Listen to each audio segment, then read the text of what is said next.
Moriden Athluan.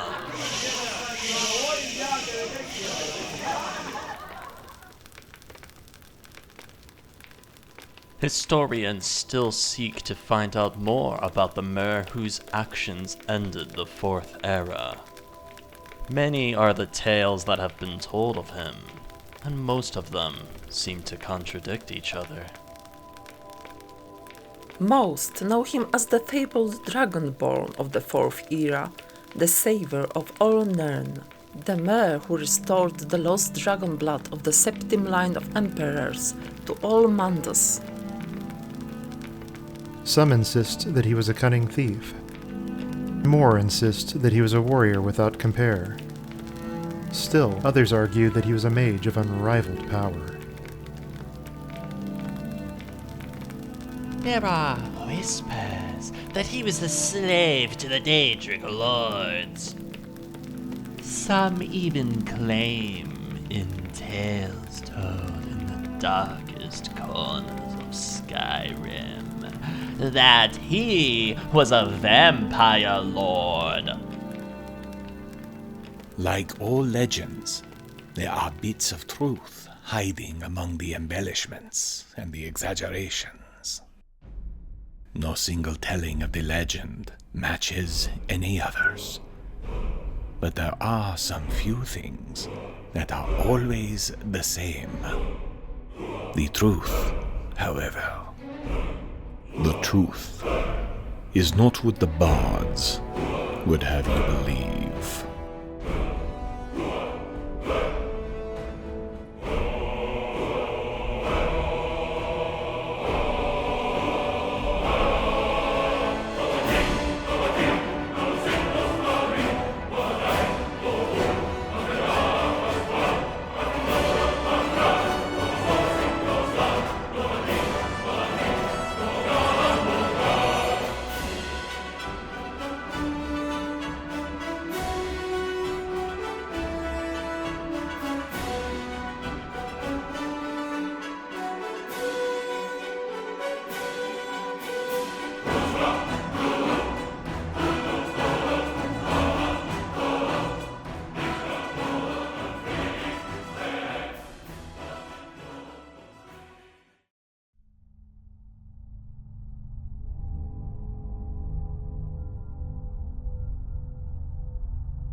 "26 Last Seed, 4th Era, 201.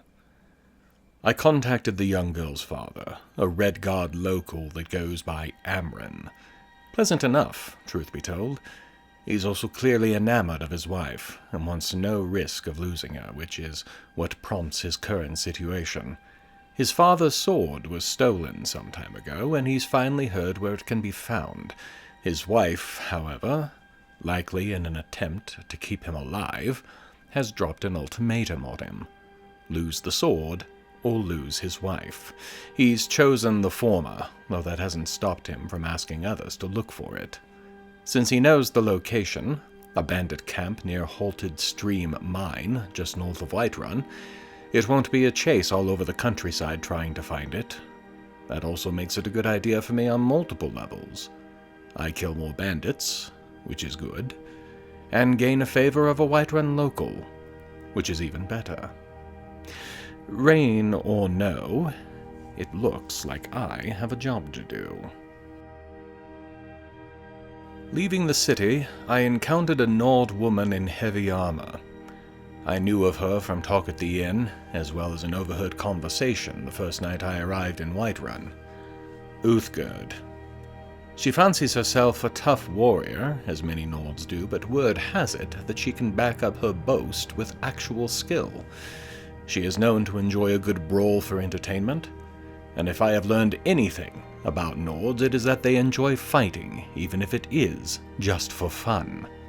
Seeing an opportunity to establish a name for myself, even if I lost, I challenged her to a fistfight on a 100 septim stake. I honestly think she'd have done it even without the money. The terms agreed upon, we set to. and I have to admit she has a good left jab. I'll be feeling some of those bruises for days.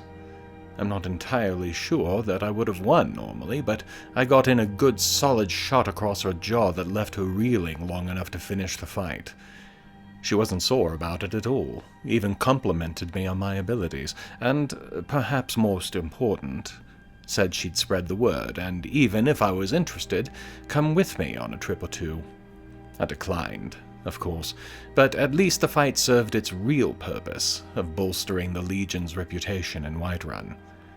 That done, I left the city proper and turned north, towards Holded Stream Camp.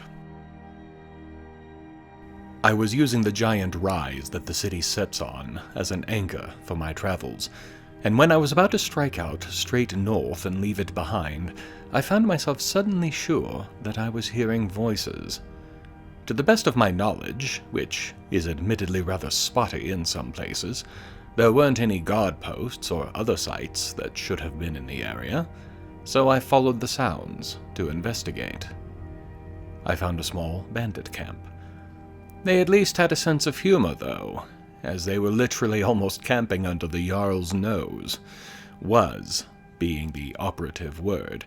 The two who I'd heard arguing both attacked when I accidentally revealed my presence, so I had little choice but to kill them.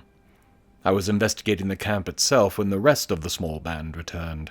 This fight was a bit more pressing, forcing me to again resort to close-quarters tactics and flames. Perhaps they were part of the band I will be hunting later. Perhaps not. But dead bandits are good for everyone. I was just coming up on the camp when I was again shown a glowing object in the distance. The spirit walk again showing me a victim to remove from life. A short walk later and I was able to see the target, one of the bandits I was about to assault anyway. However, it now left me with a small quandary. Having just arrived, I had no idea yet how many there were, how alert they would be, or any of a dozen other small things I would need to be successful in my attack. I would need time to plan my attack, my shots, and my assault. The glow of the spirit walk, though, I had discovered, would only be visible for a relatively short time. I could risk everything to please the ancestors, or I could stick with the plan of studying and making a better plan. I had only a short time to think, but as it happened, the target was only just returning to the camp along with 4 others, and it seemed there were no others in the exterior portion of the camp. 5 total, I thought I could handle, given the right opening shot and enough cover. So I set out to find the perfect place to begin my ambush. I found a good perch on the rise near the camp, took aim, and let loose my first arrow. On the plus side, it hit my intended target. On the minus side, it turns out there were a lot more than 5 of them. It was closer to 10, I think, and the return arrow fire didn't have to be accurate when it was coming in the numbers that it did. I was forced to back up off the ridge to find better cover. Fortunately, these bandits were not overly bright. They knew I was out there. They knew I was armed with arrows. They should have known that coming to me would allow me to choose my fighting ground. Either they didn't, or they simply felt that they had the numbers to overcome that advantage. The camp, as it turns out, was as much a poaching camp as a place to rest between bandit strikes. That business, as well as the banditry, has been put to rest. At least for those manning the wooden walls. There was clearly an interior space as well. Once I cleaned up the outside area of obvious valuables, I made ready to sneak into the bandit stronghold. I made another mistake as I descended into the mine. I forgot to be checking my footing for traps. As a result, I set off a rockfall which, fortunately, I narrowly avoided. Unfortunately, it also attracted the attention of the bandit's gatekeeper. I say unfortunate, not for me, but for him. He was alone. He joined his friends outside in death shortly afterwards.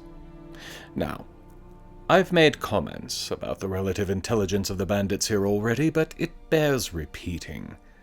The main room of this camp was lit by a good number of oil lamps above, which is good for lighting. It also means that the ground was basically swimming in highly flammable oils, some of which was very close to the makeshift forge they had set up.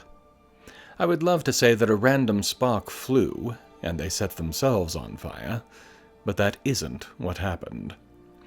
My arrow found one of the oil lamps. The oil lamp fell to the oil-soaked ground below, which caught in a quick conflagration.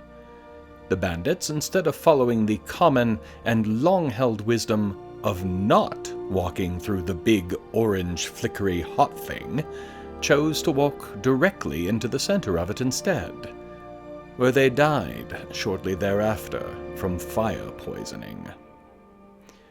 On the upside, no danger to me. I would love to be in the afterlife when they explain this one to the rest of the dead. I had been wondering why I'd seen so much mining equipment in the camp.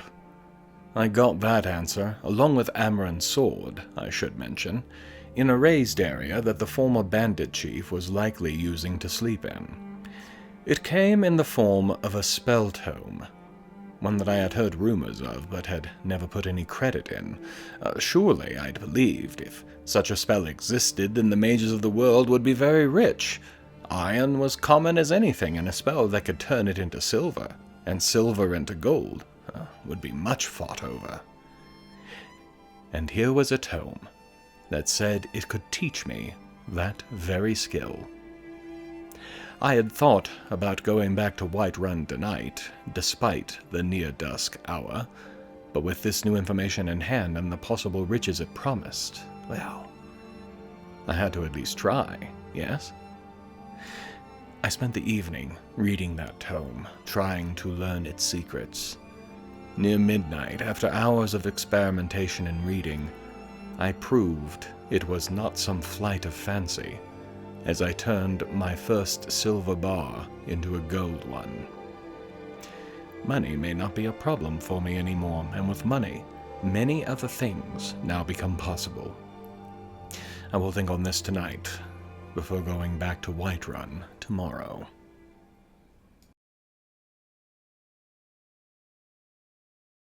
"27 Last Seed, 4th Era 201. I left the camp early, practicing my new spell as often as I had enough energy to cast it. I am no mage, and despite the utility of my flame spell, I don't have a lot of energy reserves to use. I still had plenty of iron ore on me when I got to Whiterun, when I suddenly realized I had a small problem. I had no idea how to melt these down properly to sell the gold as ingots. The blacksmith was already at work by then, and I spent some time learning the basics of the smithing trade, the very, very basics. Certainly not enough to try working silver or gold, but iron and steel might be doable. Not in the rain, though, and not at the moment regardless. I had a sword to deliver. 2, as it turned out. When I turned to leave, the smith asked me to make a delivery to her father, the steward of Dragon's Reach, second only to the Jarl himself in power and influence. Must be an interesting family dynamic. Regardless, the sword she wants me to deliver is intended for the Jarl, and she is trusting her father to present it at an opportune time. Must be nice, knowing who your father is. I couldn't relate. I delivered the sword to Amren when I spotted him in the plaza, but with the rain, we didn't trade much other than pleasantries. I made my way up to Dragon's Reach, delivering the second sword to Preventus. He took the blade, but his manner made me think that he didn't think much of his daughter's work. Maybe knowing who your father is overrated after all. While at Dragon's Reach, I also checked for any correspondence from the General. Realistically, my own missive only likely just got into his hands, but that doesn't mean he didn't send instructions as soon as he got clear of Helgen, assuming I was anywhere remotely high enough on his list of things to deal with immediately to bother with. Turns out that so far I'm not, which means I am still more or less at the Jarl's disposal, which means we are still waiting on Farengar to come up with a lead to follow. I checked in with him as well. I was already there after all. And while he doesn't have something certain just yet, he does claim to be on the verge of something to do with an old burial site near Riverwood. He's finalizing what he knows, what he suspects, and how he thinks it will help, but also claims he has one more source to check before wasting time sending anyone up there just yet. That leaves me, once again, on my own for the moment. I have a few errands to run, and then I'll look into the Priestess of Kinnereth. See if there's something there to assist with, as rumor suggests. Farengar had a small task for me, to run down to the alchemists, which I had planned to visit anyhow, so I agreed. That in turn led to me overhearing a small discussion between Arcadia, the alchemist, and Carlota, one of the local stall-keepers. A widow with a daughter, she was complaining about a local bard who had been claiming her and making all manner of statements that, at least in my mind, you don't make about a woman. Any woman. I volunteered to have a word with the bard, which she seemed almost overjoyed to hear. So that led me back over to the Bannered Mare, where I pulled the lute player aside and spoke to him plainly. She wasn't his. She wasn't likely to ever be his. In fact, by her own statements, she didn't plan to be anyone's ever again. All his talk was doing was making him look the fool by claiming something that wasn't even his to claim in the first place. He, at first, looked ready to try fighting me over it. The armor of the Legion gave him pause, and that pause allowed him enough time to think on it for a moment, and take the smart path. He sighed before agreeing that I was likely right, and swore on his honor that she'd never have to worry about him again. That's 2 relationships I've helped out now. Perhaps I have a future as a matchmaker after the war is over. Of course, that assumes I survive the war, or that the war ever starts in the first place. I delivered the news to Carlota, then went seeking the Priestess of Kinnereth.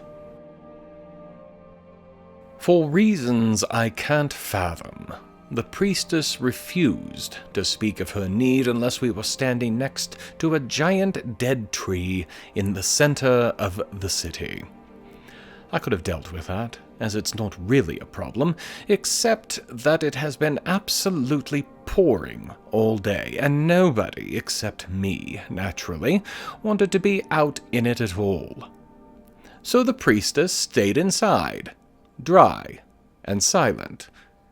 I am basically going to be confined to the inn for another night.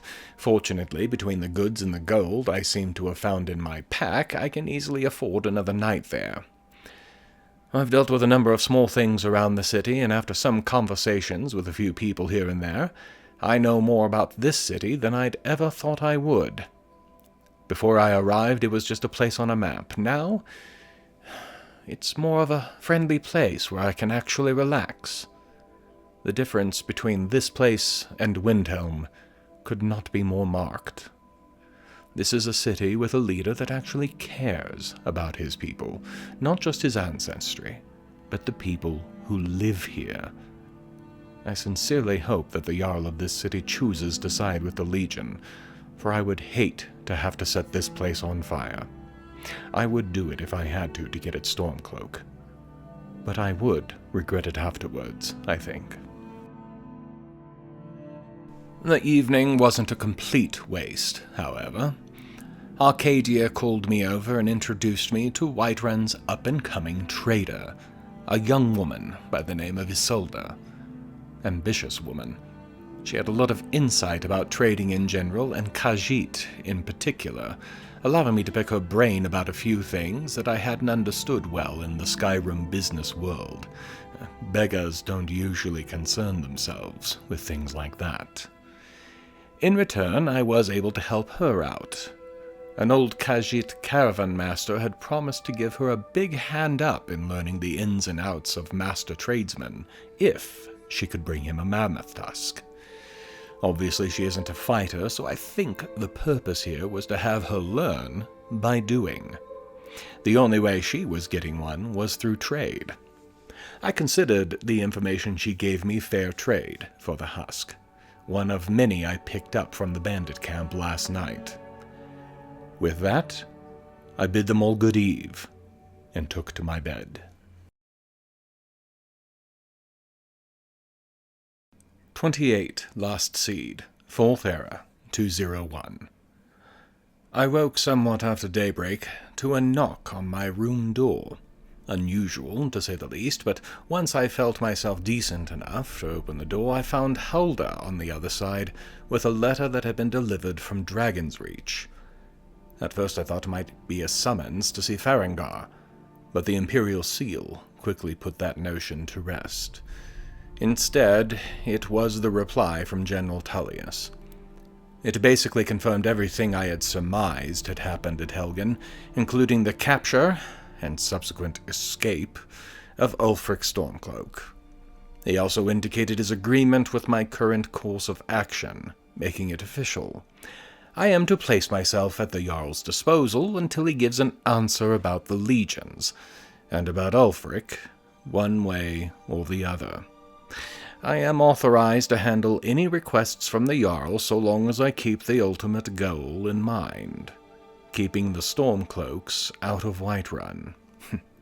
As if I would forget.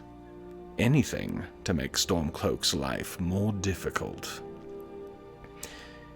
Since I still had not been summoned by Farengar, I spent the morning in the plaza outside Kinnereth's temple, waiting for the priestess to emerge. In the meantime, I also had to suffer through the sermon from the Talos priest, and if I had ever considered converting to his worship, those hours destroyed those notions. Repetitive, overzealous. If the man were jailed for his open worship of Talos, I would be willing to bet he would give the sermon the exact same sermon from his jail cell. I'll pass, thank you. As noon came and went, and still the priestess had not shown her face, I got impatient and went to her. It took a little nagging, but she finally relented, and I got the full story. The short version is that the tree was struck by lightning some months ago, and she hasn't made the time to do anything about it, though she has a plan. This tree, the Gildegleam, was a cutting from a different tree, a mystical one, called Eldergleam. She claims that the tree isn't dead, just sleeping, and that some sap from the parent tree might wake up the child. To this point, I was with her. Her plan, however, something about it just seems off. The only way she claims to get the sap from the parent tree is with a weapon created by the Hag Ravens and currently at one of their encampments near Helgen, Orphan Rock. Getting this weapon should allow me to cut into the Eldergleam, get some sap, and then bring it back.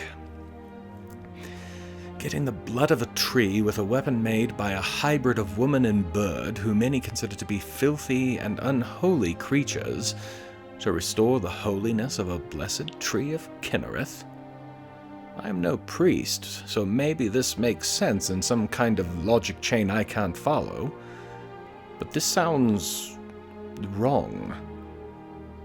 On the other hand, this is literally the only thing I can find to keep myself occupied. As late in the day as it is, I'll likely have to stop at Riverwood for the night, but that should give me more time to find and infiltrate Orphan Rock tomorrow. The weather shifted back to what seems to be the normal for this time of year in Whiterun Hold.